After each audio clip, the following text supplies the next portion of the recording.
नमस्कार, स्वागत आप सभी का। ग्लोबल अड्डा आप देख रहे हैं, मैं हूं आपके साथ पुनीत मिश्रा। और चलिए अफ़गानिस्तान की खबर बता देते हैं। अफ़गानिस्तान के दरअसल विदेश मंत्री आए हुए हैं हिंदुस्तान। 7 दिनों का दौरा है, तो अपडेट क्या है, क्या क्या होने वाला है, कैसे भारत और अफ़गानिस्तान के ताल्लुकात क्या फिर से मजबूत होंगे, क्या फिर से अफ़गानिस्तान की तालिबान सरकार को मान्यता सरकार दे सकती है, भारत सरकार दे सकती है, क्योंकि इसके पहले भी तालिबान की जब सत्ता रही तब मान्यता नहीं दी गई थी। तो क्या क्या हो सकता है, इसी पर आज हम बात करने वाले हैं। वीडियो में जानकारी हम देने वाले हैं। तो अफगानिस्तान के कार्यवाहक विदेश मंत्री आमिर खान मुत्तकी गुरुवार को भारत की यात्रा पर पहुंच गए।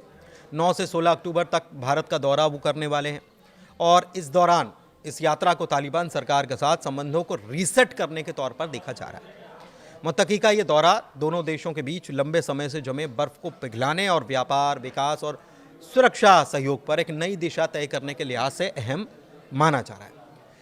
लेकिन इस यात्रा ने भारत के लिए एक दुविधा खड़ी कर दी है, मुश्किल खड़ी कर दी है कि किया क्या जाए और कैसे किया जाए। सवाल ये उठ रहा है कि जब मुत्तकी विदेश मंत्री एस जयशंकर से मिलने वाले हैं तो उनके पीछे झंडा कौन सा लगेगा।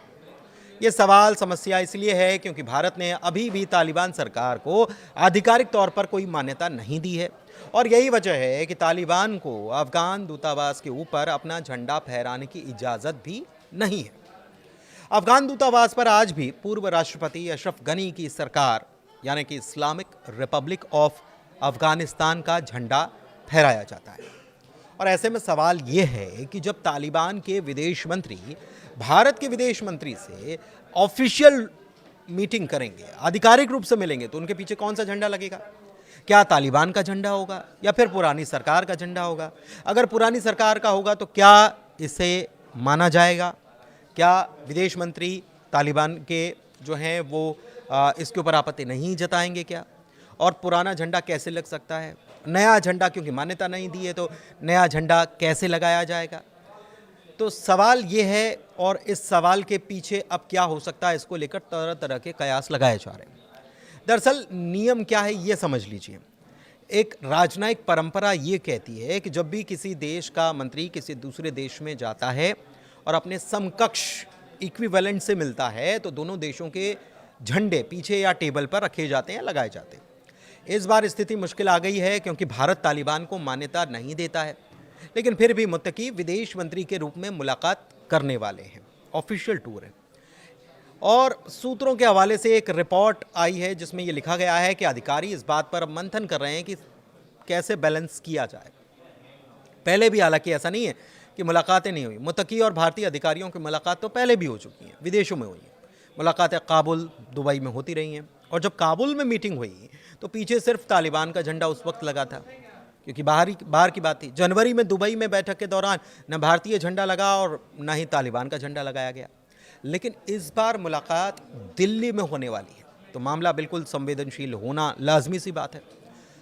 दरअसल मुत्तकी को भारत यात्रा की इजाज़त मिली है। संयुक्त राष्ट्र सुरक्षा परिषद यानी कि यूएनएससी ने मुत्तकी को 9 से 16 अक्टूबर तक भारत की यात्रा की मंजूरी दी है।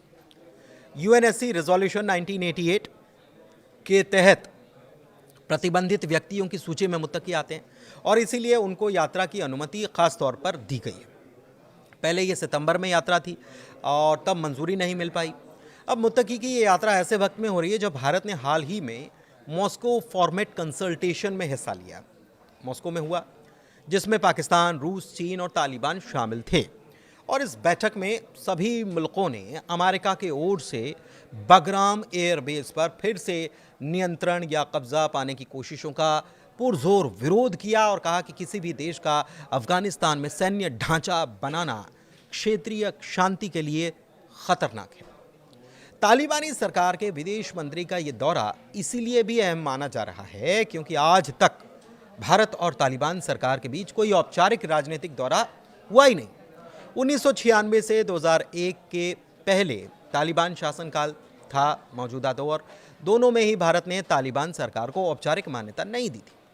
विदेश मंत्री मुत्तकी का भारत आना न सिर्फ दोनों देशों के बीच पहला राजनीतिक संपर्क होगा, बल्कि यह भारत के साथ तालिबान सरकार के रिश्तों को नया आयाम भी दे सकता है। इससे पहले मई के महीने में विदेश मंत्री एस जयशंकर और मुत्तकी के बीच फ़ोन पर बातचीत हुई थी, टेलीफोनिक कम्युनिकेशन।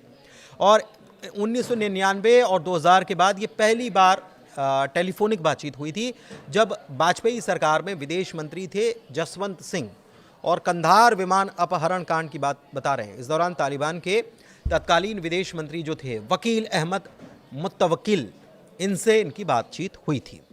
अब जानकारी ये है कि चूंकि मुत्तकी आए हैं हिंदुस्तान, तो कुछ और जगहों पर जाएंगे। कहाँ कहाँ जाएंगे? देवबंद जाने का उनका प्रोग्राम है, ताजमहल का दीदार भी करना चाहते हैं। तो रविवार को कहा जा रहा है कि वो ताजमहल देखने के लिए पहुंचेंगे, लेकिन इससे पहले मुत्तकी का देवबंद दौरा शनिवार यानी 11 अक्टूबर को तय है और तालिबान नेतृत्व के लिए खास अहमियत रखता है। दारुल उलूम देवबंद उत्तर प्रदेश के सहारनपुर ज़िले में विश्व प्रसिद्ध इस्लामी संस्थान है और 19वीं सदी में स्थापित किया गया था। हनफी विचारधारा का यह प्रमुख केंद्र रहा है। तालिबान के कई नेता, खासकर पाकिस्तान के खैबर पख्तूनख्वा प्रांत में स्थित दारुल उलूम हक्कानिया से प्रभावित है, जो देवबंद की ही तर्ज पर स्थापित है। दारुल उलूम हक्कानिया को तालिबान का स्कूल या कहें पाठशाला कहा जाता है, जहाँ से तालिबान के संस्थापक मुल्ला उमर समेत कई कमांडर निकले। इस मदरसे के संस्थापक मौलाना अब्दुल हक ने 1947 से पहले अविभाजित भारत में देवबंद में पढ़ाई और शिक्षा प्राप्त की और उनके बेटे सामी उल हक को तालिबान का जनक कहा जाता है, क्योंकि हक्कानिया ने तालिबान नेताओं को तैयार करने में अहम किरदार निभाया था। तो इस बीच जब मुत्तकी भारत आ चुके हैं, तो सबसे बड़ा सवाल यही है कि क्या वो मान्यता देने के लिए बात करेंगे, क्योंकि हिंदुस्तान वो देश है जो मदद के लिए हमेशा आगे आया है। फिर आपको ये याद ही है कि 2021 में सरकार बनी वहाँ पर तालिबान की, और 2021 में जब तालिबान की सरकार बनी तो वहाँ पर भारत ने अपना दूतावास हटा लिया था, बंद कर दिया था उसे। 2022 में जब मुश्किलें पैदा हुई तो सबसे पहले हिंदुस्तान ही वो मुल्क था जो अफ़गानिस्तान में राहत सामग्री पहुँचाने वाला देश बना। इसके बाद हाल ही में आपको याद होगा कि अफ़गानिस्तान में एक भीषण तबाही आई। क्यों? भूकंप आया, ज़लज़ला आया और वहाँ अफ़गानिस्तान में कई लोगों की मौत हो गई। लोगों को समझ में नहीं आया कि क्या हुआ। ज़लज़ला आया, ज़मीन हिली और बहुत नुकसान हुआ, लेकिन भारत ने फिर से मदद को हाथ बढ़ाए और अफ़गानिस्तान और हिंदुस्तान के जो पुराने रिश्ते रहे हैं, उन रिश्तों की याद अफ़गानिस्तान को दिलाई। भारत ये भी हमेशा से कहता है कि आपके इंटरनल मैटर में, आंतरिक मामलों में हिंदुस्तान दखल नहीं देगा, लेकिन आपके यहाँ से भी आतंकवाद को पोषित न किया जाए, इस बात का ख्याल आप रखें। और हो सकता है कि इस दौरे में हिंदुस्तान की तरफ से ये बातें रखी जाएं। इसके अलावा व्यापार व्यवसाय की बात जो है वो तो होनी ही है, कि तालिबान को भी बहुत सारी चीज़ों की दरकार है और हिंदुस्तान चूँकि पड़ोसी मुल्क है। इसके अलावा बागराम एयरबेस का समर्थन हिंदुस्तान कर ही चुका है कि बागराम एयरबेस किसी को भी नहीं दिया जाना चाहिए। इस बात को मॉस्को में कहा जा चुका है। चीन, पाकिस्तान, रूस, तमाम मुल्क इसमें साथ में खड़े हुए नज़र आए अफ़गानिस्तान के। और इसके साथ साथ चाबहार पोर्ट जो है वो बहुत अहमियत रखता है हिंदुस्तान के लिए, क्योंकि हिंदुस्तान इसी पोर्ट के ज़रिए अगर देखा जाए तो EU तक, वेस्ट तक अपना सामान पहुंचा सकता है, अपना व्यापार कर सकता है। तो बहुत रणनीतिक रूप से चाबहार पोर्ट और अफ़गानिस्तान से हिंदुस्तान के संबंध अच्छे होना बहुत ज़्यादा ज़रूरी है, जो कि बिज़नेस को भी बढ़ाने का काम करते हैं।